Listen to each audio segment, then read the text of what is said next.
Hey guys, welcome to another episode of Amber Unfiltered. Today I wanted to talk to you guys about something a little bit interesting.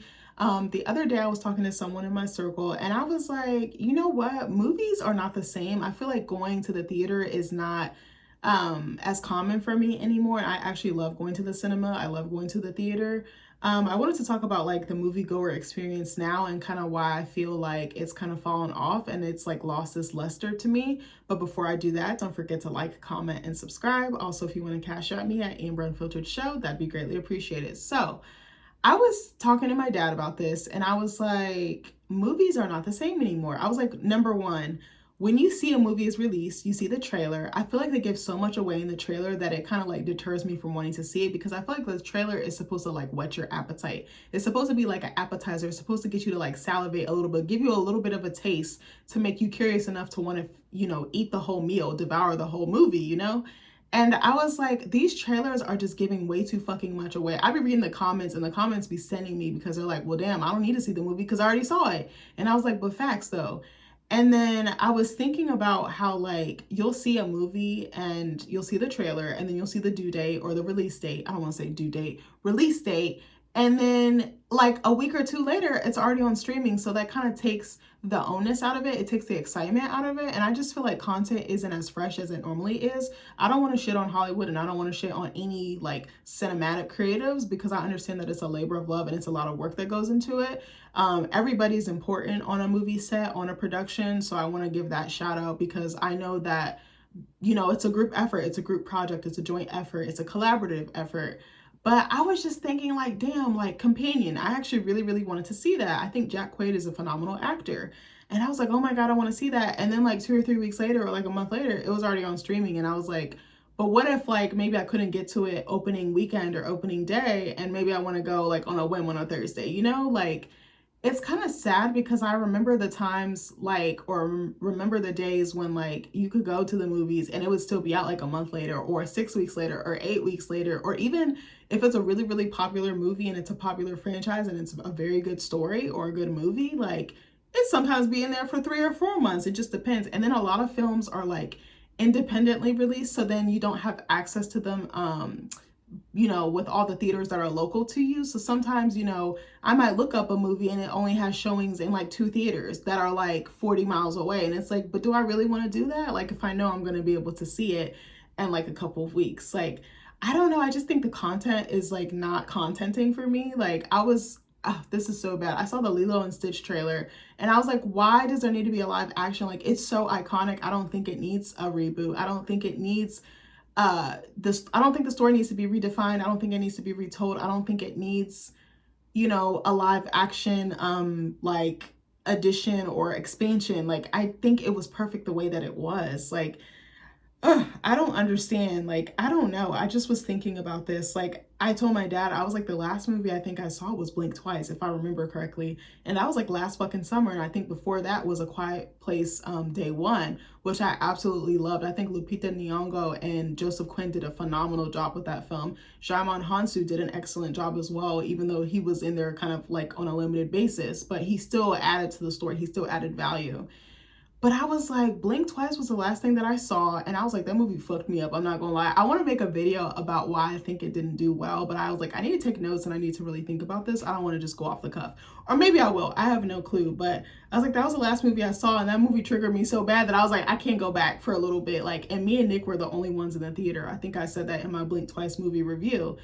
But yeah, like, I was just like, I don't know. The stories aren't as interesting. They keep doing reboots or remakes and then they're really, really trash. It just seems like a cash grab. It doesn't seem like they have genuine intentions behind it. And it's like, let's go with, I feel like studios and studio execs are like, let's go with what makes us money, not what actually is compelling, not what is interesting or engaging or fresh. I really feel like we need new filmmakers.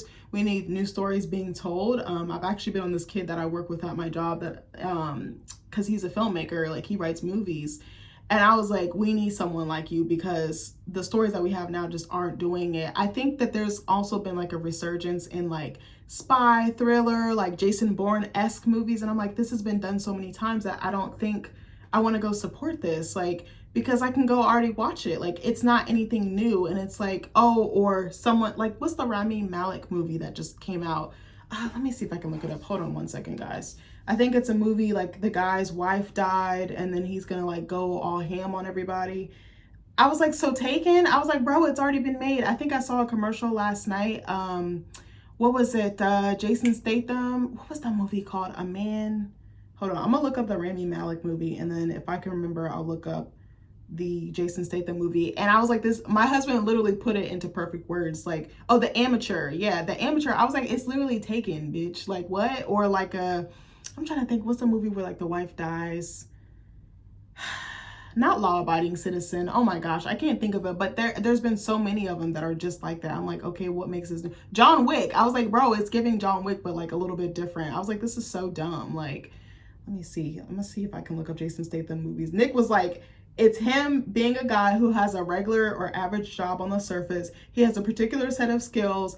He loses his wife and then he goes apeshit on everybody. I was like, literally, yeah, a working man. It's got a 6.1 or 6 out of 10 on IMDb, 53% on Metacritic, and 51% on Rotten Tomatoes. And I was like, Jason Statham literally plays the same fucking character in every fucking movie, but we love him for it. We know that's what we're gonna get from him. We know to expect that from him. Him, Liam Neeson, and Keanu literally play like the same fucking characters. And it's like, okay, there is a market for that. People will support that. I'm like, Jason Statham has literally been playing the same character for like 20 years. I'm not bashing him. You got to do what you got to do, baby. Like Transporter, I'm trying to think, Beekeeper, Working Man. I'm trying to think what else. There's other movies where he's done this as well. Was he in the Fast and Furious movies as well? Probably, but was it Hobbs and Shaw? I think he was in, but I was like, there's nothing new, there's nothing fresh, there's nothing exciting. Why do I want to see another spy movie? We had Jason Bourne. Like, he was like our icon of that time. Like, Matt Damon played the fuck out of that character. But I was just like, this is so aggravating. And even shows like The Agency, there's a whole bunch of, was it Mobland, all this stuff. And I'm like, okay, like, I feel like even reality TV's gone downhill. But as far as movies, I miss going to the cinema. I miss like being excited about a film and like checking like, you know, repeatedly when the release date is coming. I miss like making lists and being like, okay, this is coming out in November, this is coming out then. I remember last year I made like a little mini list. I was looking forward to Nosferatu, still haven't seen it. I was looking forward to what was the other movie? Oh my God, there was a couple of them that I was like, I really, really want to see these. I had made a list on my phone. I think I wanted to see Smile 2. There was another one. Trap, I think, was the other one. I had like a little list because when I went to go see, I think it was A Quiet Place Day 1 or something like that. I remember seeing the trailers and I was so excited. Again, my appetite had been like, I was like salivating. I was like, I want new content. I want new stories. And I just don't feel like that this year. Again, not trying to shit on anybody. And I feel like they recycle the same fucking stars over and over again. And it's like, I understand they're working, they're hungry. This is how they feed their families. This is how they put food on the table. I respect them for that. But then it's like, can we make room for a new artist? Can we make room for other people that may not have been given these opportunities? Like, I feel like I'm seeing Timothy Chalamet everywhere. I'm kind of fucking sick of it. I feel like Michael B. Jordan's coming back into the fold, which I'm happy about. And I'm going to add a comment that's probably going to be really unpopular, but I don't want to see Sinners. I've seen trailers for it everywhere. I've seen press for it everywhere. I think the cast is gorgeous. I think they're amazing. They have really good chemistry together, but I don't want to see it. And I actually really, really love Ryan Coogler. I really love Michael B. Jordan. Some of the other actors in this film are very, very talented. I don't know how to pronounce her name, but she was in, was it Lovecraft Country and His House? I think it was on Netflix. She did an incredible job in that role. But Sinners looks like something I've seen before. And I know they've billed it as horror, but I was like, I don't get horror. I get supernatural. I feel like we've seen this over and over again, like that bluesy, like racial Jim Crow or like deep South racist. Like, I was like, I feel like we've seen this over and over and over and over again, not just in Hollywood, but in other, well, I don't want to say not just in Hollywood, but not on just the silver screen or the big screen, but like on like shows or like movies on like major networks like HBO and things like that. And it just feels a little bit played out to me. I'm like, I want to see something different. I'm like, okay, black men being vampires in the deep South in the 1930s, like Depression-ish era. I was like, that doesn't seem exciting to me. And Michael B. Jordan playing, you know, twins was kind of a curveball for me, but I was like, okay, everyone's ranting and raving about this movie and I want it to do well, you know, because, you know, there's black creatives at the helm of this, but I was like, it does not look good to me. I don't know what it is. I'm very good about telling if content is very good or not, and that determines, you know, if the trailer if, you know, the story is compelling enough. Like, I think the only thing that I want to see is a new Jurassic Park movie, which is so wild because I did not enjoy the Jurassic Park reboot with Chris Pratt and what's her name? Bryce Dallas Howard, I think it is.